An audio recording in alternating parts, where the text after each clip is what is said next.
Hello everyone, my name is Madhulika Das. I work in Ajay Kumar Garg Engineering College as an assistant professor in the Department of Applied Sciences and Humanities. So here I teach the subject soft skills that has the subject code 105 and 205.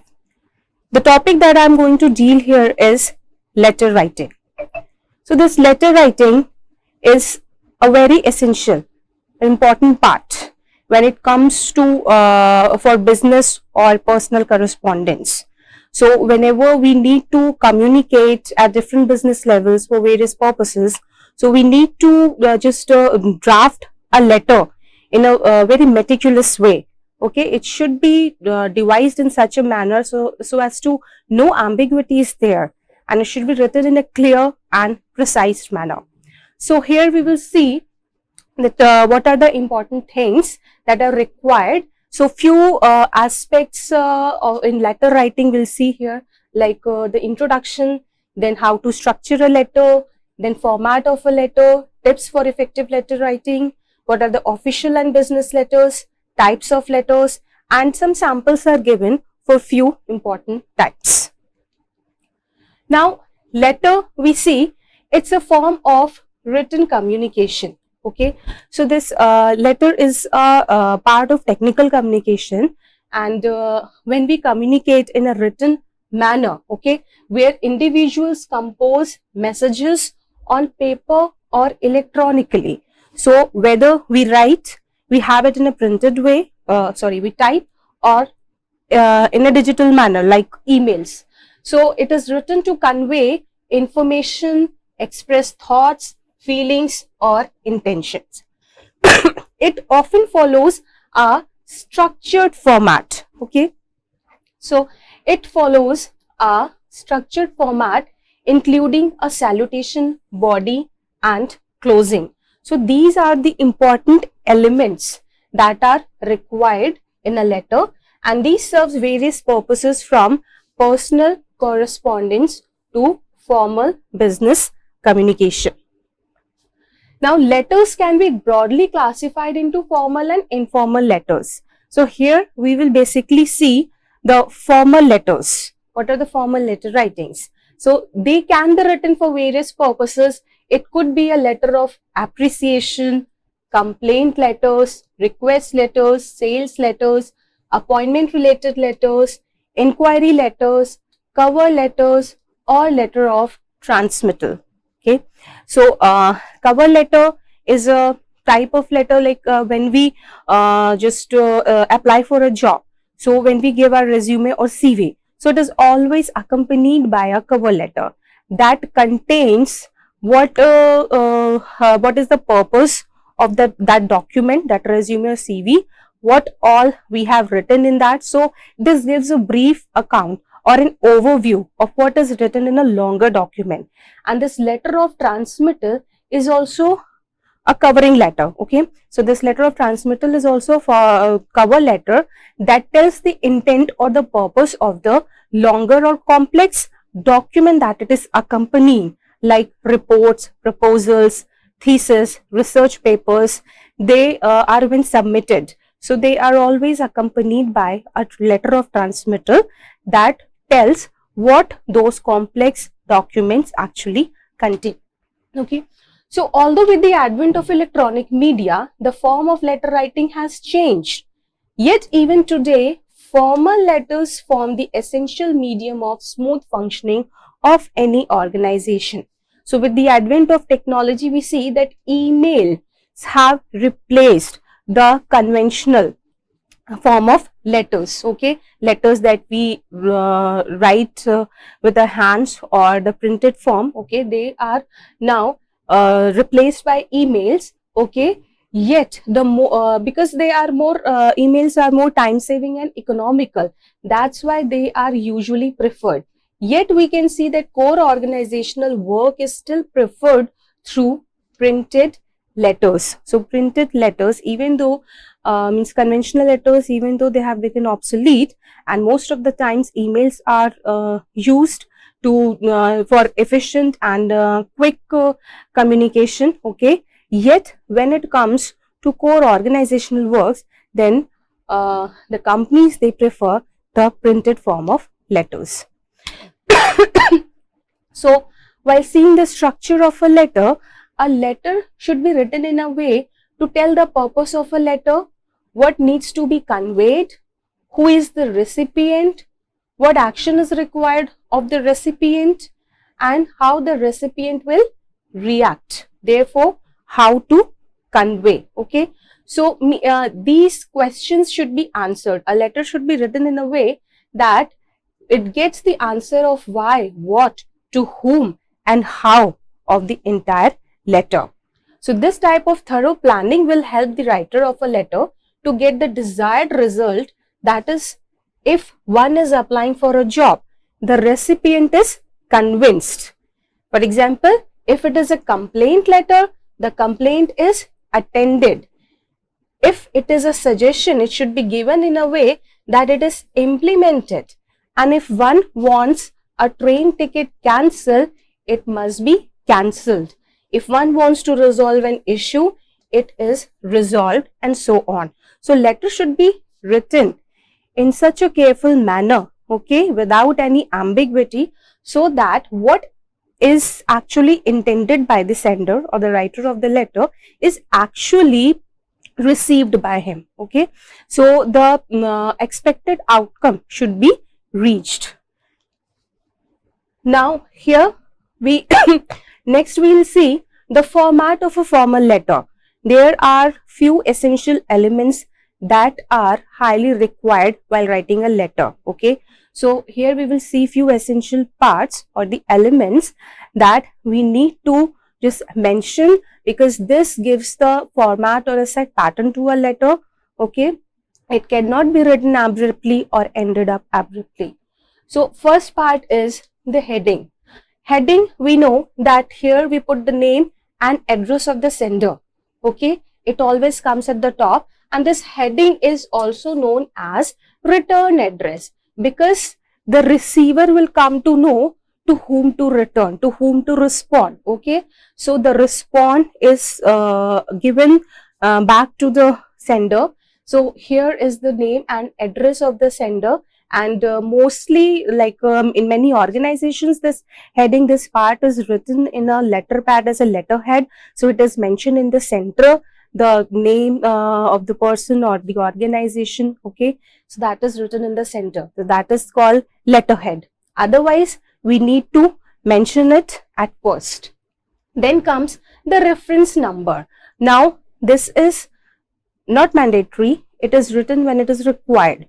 Usually in organizations, okay, it is the number which is specific to a letter.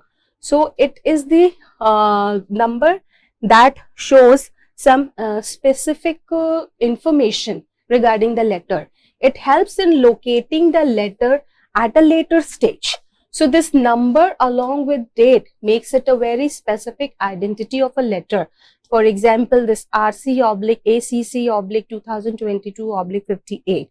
So this is a specific number that is termed as reference number, which just helps to locate that letter, that when this letter was sent before, okay, and when one is referring to the same letter after few months or later on, okay, so this reference number is given so that it can be identified that whatever information is being sent in regard or in response to that previous letter.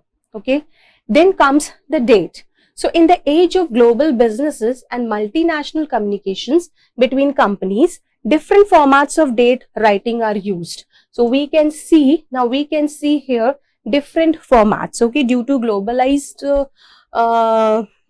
setup. Okay, so we can see the different formats of dates that are used, but for our context in normal usage, we follow this date, month and year format. Okay, for official purpose, we adopt any of the following styles for date writing. Okay, so these formats, all these formats are correct. We can write in this way: date, month and year, or month before then date, comma then year, or date with ordinal suffix, then month and year. All these three formats can be used. However, the first one is more prevalent these days. This first one is considered to be the customary or the most prevalent one which is used these days. Now we can see that among these two, okay, between these two, like this first one, it is the British format where date is written first and then month, and this second one is the American format. This is written in American style, like month comes before and then date. Okay, so here we need to take care that if we are corresponding to the person who belongs to some European country, then we can use the British format, or if we are corresponding to an American, then we can use this American style. Okay, so based on to whom we are communicating, we can use that particular format so as to avoid any confusion. Okay, now the next one is inside address. So it is the name and address of the receiver of the letter. These days, organizations use cover envelope and cuts at the place of inside address, and the paper is folded in such a way that the inside address becomes the outside address also. Okay, so this inside address is the address of the receiver, where the name, designation and the organization along with phone number comes. Okay, and then comes this subject line. Now this is the most crucial part of a letter, and it should not be just left out or avoided in any case. So the subject line is that part of a letter that tells the purpose of a letter at first glance. Okay, at suppose you are just sending an email or a letter. So if you are sending electronically like email, so person who is receiving hundreds of emails in a day, so for that person the subject line plays a very important role, because looking at that subject line, the person can will be able to segregate the important from unimportant ones, which one to be read immediately or which one to be treated as the important letter. Okay, so this subject line, it is a brief one line about the subject of the letter, whether a person is applying for a job or complaining about a damaged product. So the subject line should convey the purpose of the letter at the first glance. It should be written in a minimal possible word, yet it should be written in a very specified manner so as to tell the receiver that what this letter is all about. Suppose if you are writing a cover, if you are sending a letter for the job, okay, so instead of just writing job application, it's better to write application for the post of, for example, product manager, web designer, etc. So it should be specified so as to just give the glance of or the purpose of the letter immediately. Then comes salutation.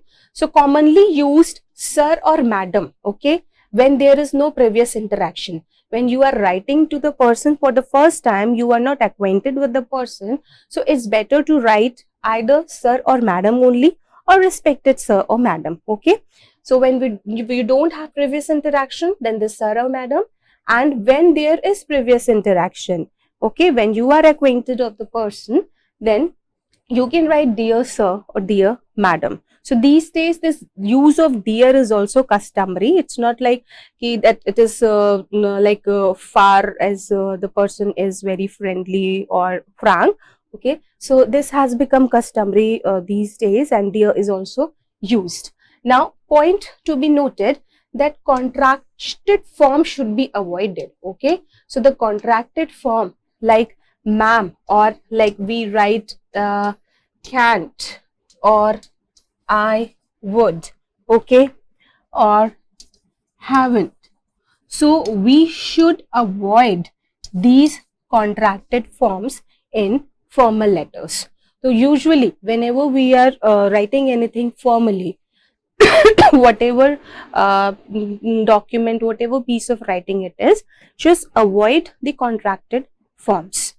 Better to write the things in their full forms. Okay, so now one thing more, These days, it is more customary to use Miss for any women, married or unmarried, in place of the distinct address of Miss and Mrs. So, when Mr. is used for the man, whether he is married or unmarried, so in order to avoid that gender inequality, okay, it is said that Miss can be used for married or unmarried women. Now, these days, it is also used as MX. MX,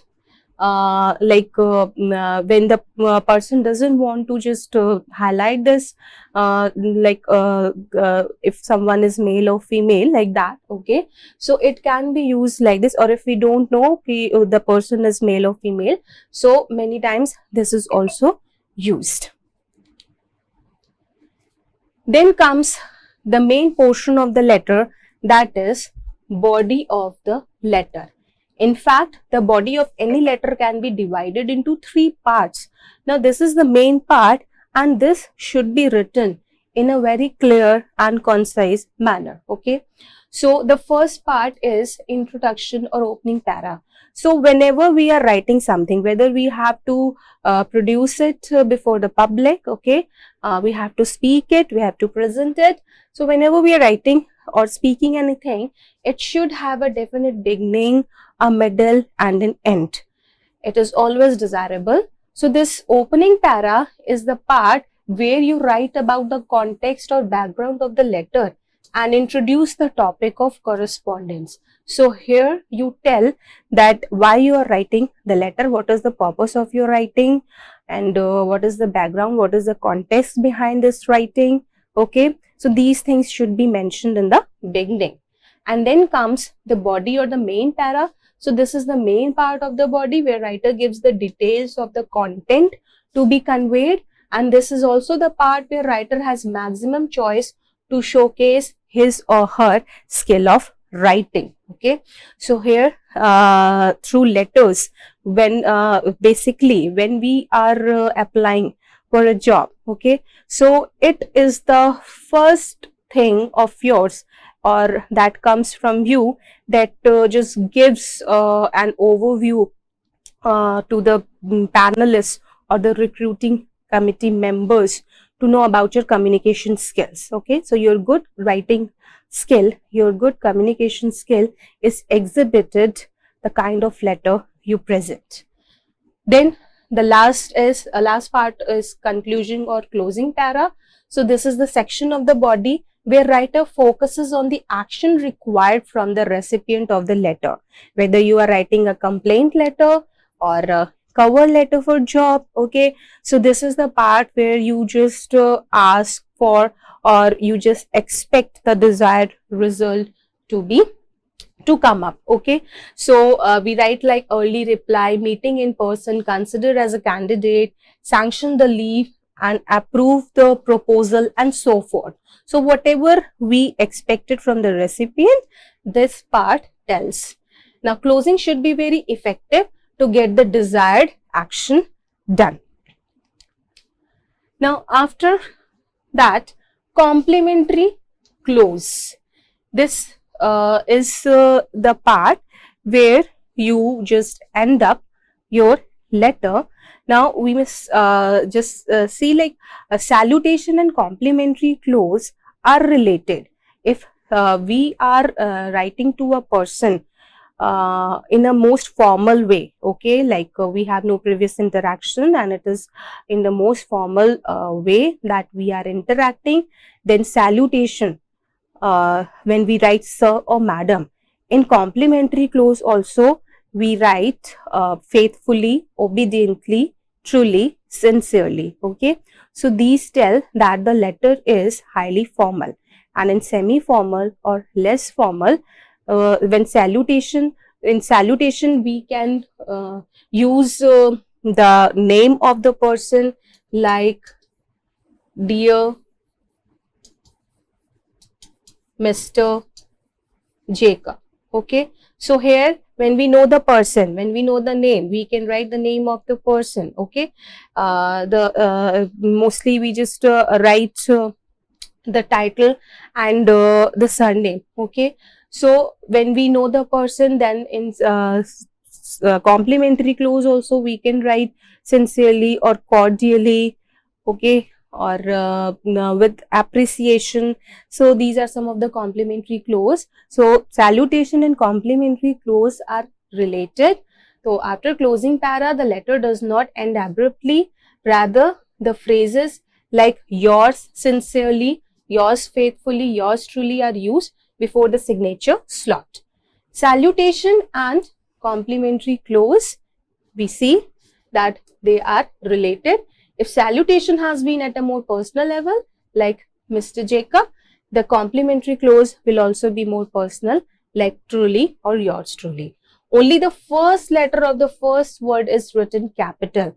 Now here the point to be noted, that if we are writing the two words, yours sincerely, yours truly, or truly yours, so the first letter should be capital, whereas the second word, the first letter should be written in a lower case. Okay, so it can be written like yours truly or truly yours. So when we are writing yours truly, Y should be capital. When we are writing truly yours, T should be capital and Y is smaller. So these are the nuances of letters that we need to keep in our mind, and it is to be noted that sincerely and truly are widely accepted closing these days. Truly yours or yours sincerely, etc. seem to be outdated now. Okay, so these are outdated, and writing like this has become more customary. Then the last part is signature slot. This part carries the signature, name and designation of the center. This part provides authenticity to the content and fixes accountability on the writer. The parts after signature slot are not compulsory parts of a letter. They can be used if required. So this is the last part. Now signature slot, we write the name, and after just writing sincerely, we should leave a space for signature. Okay, so if we are writing sincerely and after this and before your name, a space should be given to so as to do signature later. Okay, when it comes in a printed form. Then there are few elements. These are not essential parts, but they are used when required, like reference initials. So some organizations prefer the signatures of the other personnel involved in dictating and typing of a letter, which helps them to locate easily in future who typed. It increases accountability. Okay, so when there is another person involved in typing the letter, okay, or if some person has helped in writing or typing the letter, so his names or a number of persons, if they are involved, so their names are given so as to just get the authenticity of the letter. And then enclosures. So most of the time when we attach few certificates along with, so we just put enclosures. They are just like attachments in emails. So any additional documents attached with the main letter are listed in this part. So we just write enclosures or documents enclosed. Okay, and then 1, 2, 3, we just put all the names. We just list all the documents. Then comes the courtesy copies. So when copies of letters are sent to more than one recipient, so when there are more than one recipient of the letter, it is detailed in this part. The name and designation of the person is written. Sometimes the word distribution is used followed by to, like this. Okay, either we write like this courtesy copy, or we write distribution to then the persons whom this letter are sent. So if there are more than one recipient, then we write their name with the designation, so that these persons have also received the same letter. Then postscript. So as the word indicates, it is the script written after the letter has been completed. When the writer of the letter realizes that she or he completed the body, but some vital information is left out, It can be written in PS as is in the following example. Suppose after completing the letter, if some useful information is left out, then we can write it in postscript like the timing of the meeting has changed from 11 a.m. to 3 p.m. on 17th November 2022. So these are some of the parts which are not mandatory. They can be used if required. Okay.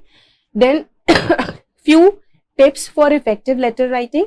So the purpose of letter must be given in the subject line. So we have already seen that subject line is a very crucial part of the letter and it tells the purpose of the letter. So instead of just writing job application, make it more specific by writing application for the post of sales manager. So the point is that it should be written in a very specified manner to give immediate just information to the receiver. It is a myth that a subject line should be only of 3 to 4 words. So it is not necessarily to be written in 3 or 4 words.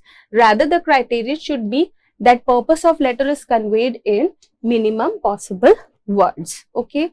Since formal letters are meant for formal business, informal words, cliches, jargons should be avoided. For example, these ASAP, can, don't, as I've already told that just avoid contracted forms or the short forms. Okay, these abbreviations should be avoided. Certain abbreviations and short forms are acceptable like PTO, RSVP, government, sign and others. Okay. Then tone of a letter. Now this tone is very important. Okay. So tone of a letter plays a very important role in delivering the desired effect. Even in a complaint letter, the tone should not be abusive or harsh. Do not spill your anger in a complaint letter. Simply state the problem and how it is wrong and problematic. So if you are writing a complaint letter, just tell the problem and the need to rectify that problem. Okay, that's enough. Then formal letter writing means using formal words, phrases, tone, but that does not stop a writer to be a bit informal or personal. Okay, so when you are well acquainted or friendly, when you have friendly relationship, so you can just ask about the recipient's ill health or his vacations, etc. So this is the basic format: sender's address, date, receiver's address, salutation, then comes the subject line which tells the purpose, then the body of the letter and then complimentary close. Okay, now official and business letters, these are the part of your syllabus. So official letter, also called a formal letter. Okay, so they are the document drafted for an organization or an individual in a professional setting, like for job, product, service, etc. And business letter is a formal document often sent from one company to another, from one company to its clients, employees and stakeholders. Okay, so here are few types of letters like appreciation, resignation, warning, cover letter, complaint letters, professional thank you notes, letter of request, letter of recommendation, letter of transmittal. These are some of the letters, and we can see one example of inquiry letter. So this is a sample that if you are inquiring for few products, okay, so then you are sending a letter. So the sender's address, then date, then receiver's address, then subject, inquiry for purchase of electrical goods. Now looking at the subject line, it is quite clear that why this letter is has been written. Then sir or madam, and this is the body of the letter where the person tells that he has seen some of the goods and just wanted to place an order. Okay, these are the products or the different brands that he wanted to order, and then in the concluding line the person says that he must be out of the city due to some business trip. So till then the products must be kept. Okay, then after that this complimentary clause and name of the sender, so writer of the letter. Okay, so this is the these are the main things that we need to keep in our mind while writing a letter. It should be written in a very concise manner, but precisely and without any ambiguity. okay, so that the person can just receive what he has expected. So that's all for today. Thank you and have a nice day.